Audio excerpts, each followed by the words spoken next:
Believe it or not, a year ago, this truck was running, driving. It might be a pretty solid truck by the end of July. Day 2 of SEMA, and right behind me is this 1959 Ford F100 that we built. We'll be doing a really cool long video of driving on this pretty soon. Sadly, it's still here 9 months later. And then problems. The engine needed to come out, and the question is why? Today, we're gonna break down exactly what happened, what went wrong, and stick around to the end. We'll take you for a test drive. It's fun. 800 horsepower. Scary. And we're back. And so we're really excited about this 1959 F100. We want to go over the exterior of this truck and kind of talk about some of the features and some of the things we've done to it, because we are ready to drive it and we want to make sure we give you some kind of an idea of what we did to it. But just so you don't get bored with just me, I thought it'd be fun to have our lead technician, Roman, come on in. This is Roman. How's it going? And you've got this thing back up and running. You put some miles on it. Yep. How you feel about it? I feel good. This thing is absolutely awesome. 1959 four-wheel drive. First year of the four-wheel drive, actually. You can't beat this. It's still factory leaf springs front and rear, 37s, lifted. This is a badass truck. It is badass. And, you know, Roman mentioned something. In 1959, this is the first year that Ford actually in-house built a four-wheel drive pickup truck. Otherwise, it was like, you had other companies out there, Marmon-Herrington. Those are some companies that actually, you know, do those upfits for you. So not the first year you could get one, but it's the first year that Ford actually made one in their plant. And so very rare to find a four-wheel drive 1959. So this is super cool. Now the customer had done a lot of work himself, kind of like a father-son project, yeah. Right? Mm-hmm. Well, let's talk about the outside of this. So when we just look at the sheet metal here, this is a 1959, but the hood is not a 1959. Roman, tell us about the hood. The hood's actually a 1960, or actually 57, I apologize. It's actually a 1957 hood. The grill is actually 1960, and the customer himself actually took another grill off of 60, this lower section, and then laid it on the top section and flipped it upside down to actually fill in this void. It actually came out pretty awesome. And I think this is a front bumper that he had done himself. Yes. They'd taken some metal and sectioned it, and they'd done that because he wanted like a beefier bumper. Yeah, he wanted something style. I'm pretty sure this is 1/4 inch. And honestly, we came in and did a little nip tuck trim, Yeah. tidied up a few little things on it. But that's kind of how Mike is. Like the customer, for him, it's how could I actually overbuild it? So this thing is just a tank. It's going to be the apocalypse. You know, it's actually a beautiful truck. That's the thing. It's a beautiful truck. But it's got like a chip on its shoulder. You know, so it's edgy. So didn't he want this certain color here? Like this was kind of his idea too, right? Yeah, he liked the burgundy, the dark color like that. I believe like bronze pinstriping Now did the that color, for let's us. talk about the color. So we Cerakoted all this stuff. And why do we like Cerakote? Just the durability and easy. I mean, we do air dry, works out great. We can do it all in-house. We have an oven if we need to make it, you know, flash off a little bit faster. But I mean, it's just durability, like how thin it is, tolerance, you know, you can still put it on hardware and not have a problem with it. And it's hard when you're like, well, powder coat this, but then you can't powder coat this because you've done some body work on it. And so it becomes harder. So we found that if we Cerakote everything, then I can body work everything, I can prime everything. That's kind of the tip and trick to get all the sheen and color to all look the same. So let's keep walking around, Roman. And so we've got the 37s on it. Now tell us about the axles you put underneath this thing, because this is not your Dana 44 anymore. Yeah, so the front axle is actually a 78, 79 F250 Snow Fighter high pinion axle, 456 gears. It's pretty stout. The rear axle is actually a 93 Dodge 1-ton Dana 80 with obviously 456s, upgraded 37 spline. It is stout. And another thing we did is we put this little amp running board underneath it so that his dad, Pops, can get in. He says Pops all the time. Yeah. See how that opens up? Pretty cool. Got the amp steps, and then actually made a little bed filler piece. Oh, that's right. To be symmetrical with the cab pinch weld. Keep it clean. There's not a fills in that void. Lower it down. Now, one thing, so this is a Kazi 572, yes. 800 horsepower, naturally aspirated engine. And we'll get into that shortly. And then we went a 2-into-1 exhaust. And what are the primary headers on this? 2 1/4 inch primaries. I don't know the exact length, but they're very close to equal length headers. Yeah. Like, very impressive. And they are stuffed in there. They're stuffed in there. We have to actually lift the motor up a little bit to get one header on. It's that tight. Driver's side actually wraps around and goes to the front, which is actually a little bit unique just for space, differential clearance, suspension travel. Right. It comes around. And it's impressive for sure. Pretty cool. It's stuffed in there. Yeah. And then we go to the 2-into-1 and we finish out at what at the back? It is a 5-inch. 5-inch exhaust out the back. So when you have 800 horsepower, fire-breathing Dragon, 5-inch exhaust. With cutouts, with cutouts. With cutouts. So we keep coming around. Now we got to the back.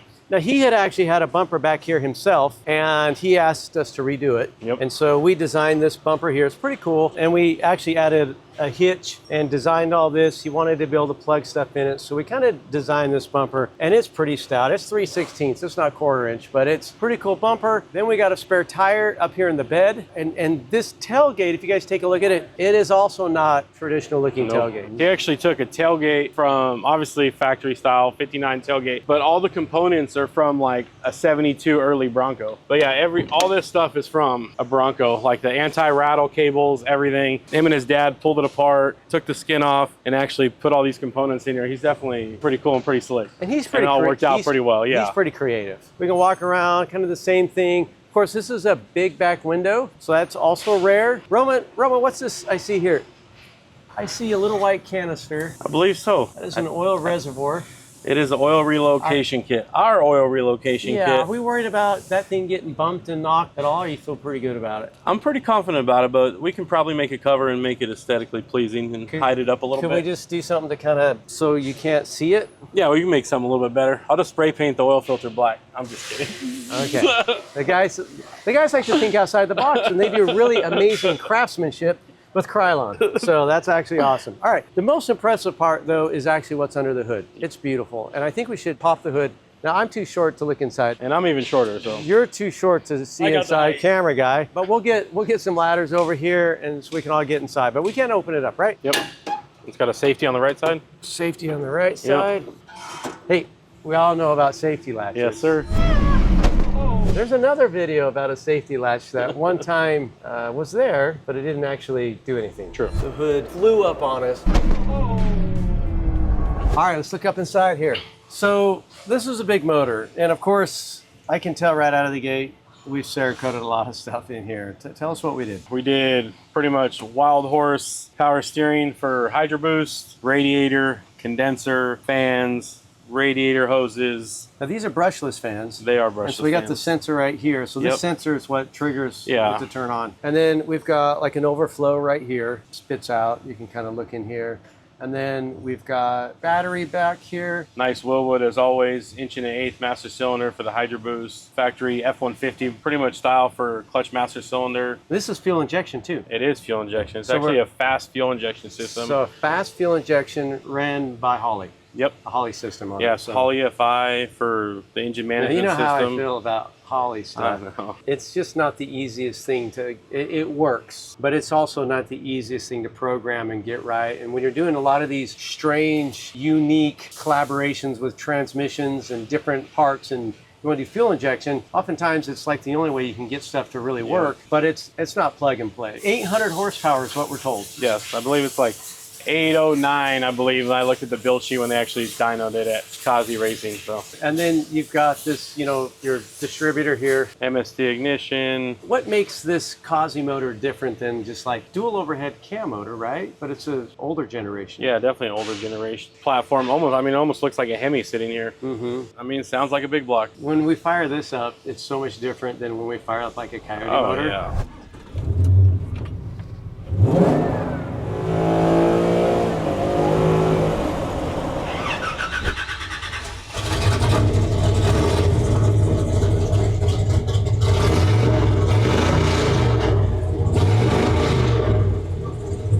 It's like woke up the beast. If more is better, way too much is just enough. Not gonna lie. That's what happened. Well, very cool, Roman. Pretty excited about this. Now, if I recall, back in October, getting ready to go to SEMA, and you notice a little leak. Yeah, a little bit of oil. You called them up, and they told you what to do to fix it. Yeah, I was in direct contact with their main builder at Kazi Racing. It's a one-piece rear main, you know, that they produce and put on all their engines. I mean, realistically, you're supposed to pull the crank. That's what they told me. Yeah. Right before SEMA, pull the crank is not a good time to pull the crank. Yeah, I talked to him. He kind of walked me through it. Cut this where to cut the seal, how to get it around. Put a little bit of silicone on there. I actually used like a piece of wire to clean the actual journal for the rear main and rope it around there. It was actually worked out better than I thought, but unfortunately it still didn't fix our leak. It didn't fix it. Then it was like, well, if we're gonna have to pull this front end out, then you start thinking, are we pulling the crank on this thing? That starts to feel like a lot. I mean, the customer bought the engine in 2017 actually, you know, so it sat around for a while, obviously 2026, almost 9 years. And he actually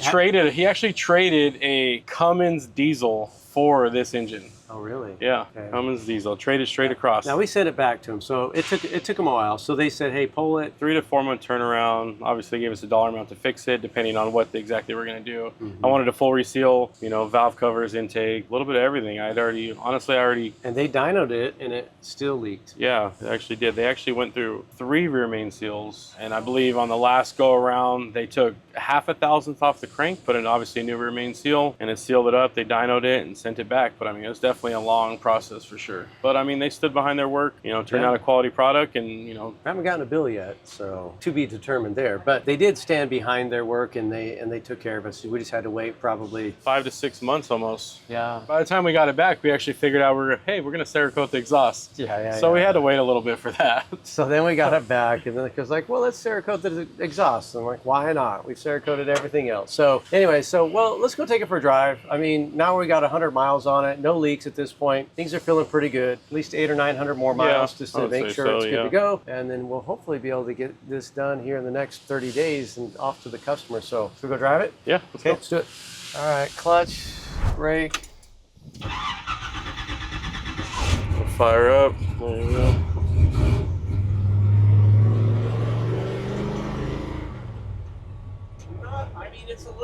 It's a truck. Bouncy. The rear is definitely bouncy. So You've got some massive leaf springs on here. Yeah. So the front's got, and it needs a little weight in the back. Yeah. It would be helpful, but it's a truck. Yeah. This is driving a big truck. Holy cow. Yeah. And it's not as big of a handful as I thought it would be.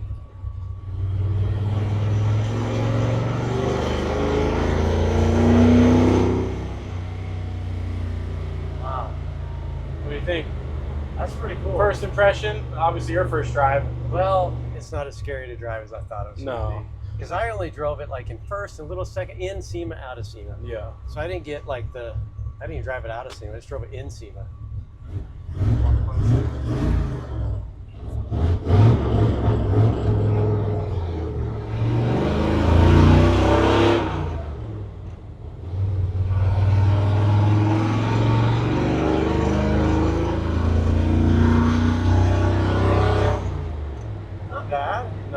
There's still a lot of pedal in there, by the way. It rolls over, it hits the secondaries, like it's... Yeah, I'm not giving it all the shot.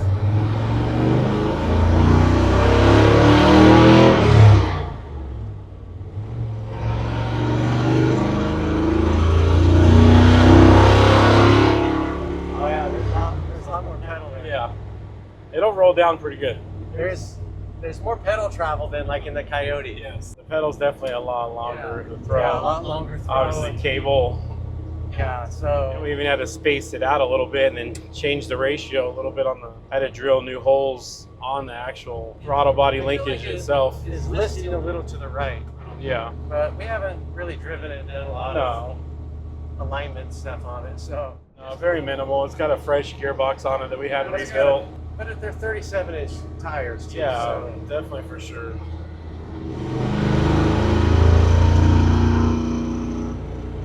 I would think I wouldn't say a bunch of drivetrain loss, but there's definitely a percentage of drivetrain loss. I would say 25 to 30% for sure, honestly. Boy, but at a freaking light, it's healthy sounding. Oh yeah. You could just feel that, just like that rumbling. Yeah, the 4-inch, and then when they go into the Y, 5-inch exhaust, then through the cutout right under the passenger side floorboard. It's running really smooth. Mm-hmm. It really is. Yeah, he did a good job.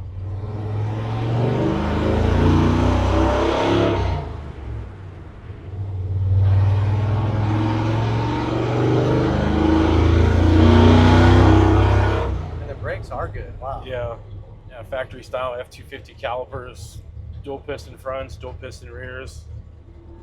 Whew! That was awesome. Our camera fell down, so hopefully you got some footage. Very cool, runs nice. Yeah. Good job, guys. Thank you, thank you. Well, that's a wrap. I think we'll put some miles on it. Yeah. Try to get 500-600 miles on it. Then we'll get the interior guys, put all the interior back together and get the stereo working, and we'll get it to Mike. Yeah, button quickly. it up, hopefully get it to Mike, and that way you can enjoy it, him and his dad. We'll Have get a some good cool time. photos. We'll get some studio photos and all that kind of stuff. So that's coming, but very cool. See you later.